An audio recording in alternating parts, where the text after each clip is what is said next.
Liza DeGia, and you're on the map. And this week we're bringing you the show from the Karma Bar on First Avenue in New York City. March 23rd marks the start of the Marathon des Sables, also known as the Sand Marathon in Morocco.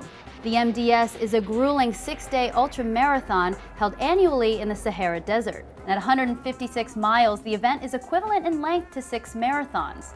With midday temperatures reaching up to 120 degrees and the course surface largely composed of uneven rock and sand dunes, we're talking about one serious ass-kicker of a race. In fact, the MDS is widely considered the toughest foot race on Earth.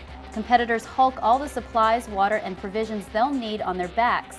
And it doesn't get any easier as the race progresses. The fourth stage is around 50 miles long, requiring runners to hoof over barren terrain through both day and night. With blistered and bloodied feet, sandstorms, venomous snakes, flesh-searing sun rays, and general desert madness to contend with, why would anyone bother? Well, I caught up with two past MDS participants to gain a little insight. We had the most intense moment of the race in the middle of the night on the 40-50 mile day. My headlamp broke. I was by no one that spoke English. A survival kit had specific items in it, you know, like a whistle and a knife and a, you know, just an EpiPen, which is, you know, venomous snakes. Correct. And I remember at one point in this night when the stars were all, like they were, you know, the sky was full of stars. I could see the ground, and I just remember being like, oh my gosh, I'm alive. You get really good at cutting your blisters, draining them, putting iodine on them to, you know, antiseptic, and in the morning, taping them up tight, each individual toe. There's about 8 to 10 different types of terrain throughout the desert. Some of it is extremely soft sand, all the way to rocks, to salt beds, right? Right. Yeah. It was amazing. It was just nothing except a bunch of humans running in the desert. For more information on the Marathon des Sables, you can visit online at www.darbarao.com. Organizers encourage participants to prepare their feet well and be extra mindful of the mental strain resulting from harsh desert elements during extreme physical duress. We caught up with local Marathon des Sables enthusiast Brent Terrycloth out here on the Pacific Beach in Long Island. Brent has been training for the Marathon des Sables for over 3 weeks and shows no signs of giving up.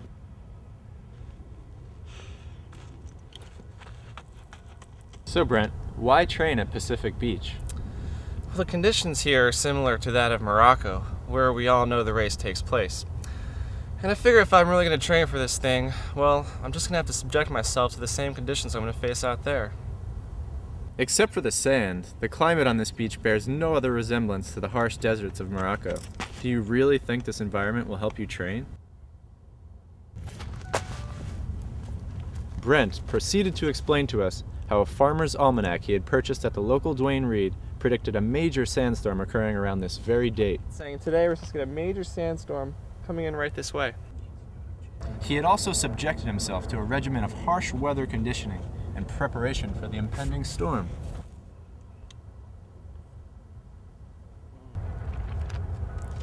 I don't get it that sandstorm was supposed to happen today. Maybe it's the 2006 edition. Nah. Wait. What is it? Sand.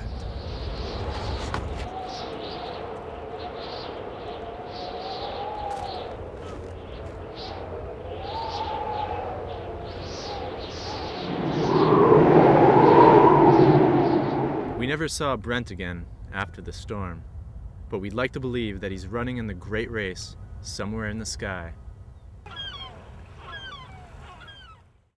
Sometimes it's survival of the fittest, and such was the case with Italian police officer Mauro Prosperi, who wandered off course during the sandstorm in '94.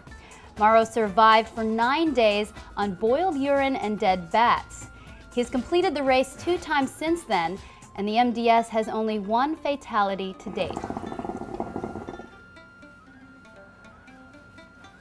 Happy deep Zen desert running. That's all on the map. I'm Liza DeGia, and I'll see you next week. They call it a buff. I don't know why they call it a buff. Most of the time you're wearing it around your neck, but when those sandstorms happen, you put it up over here, and you put it up over your ears and over your mouth, and you can breathe through it very easily.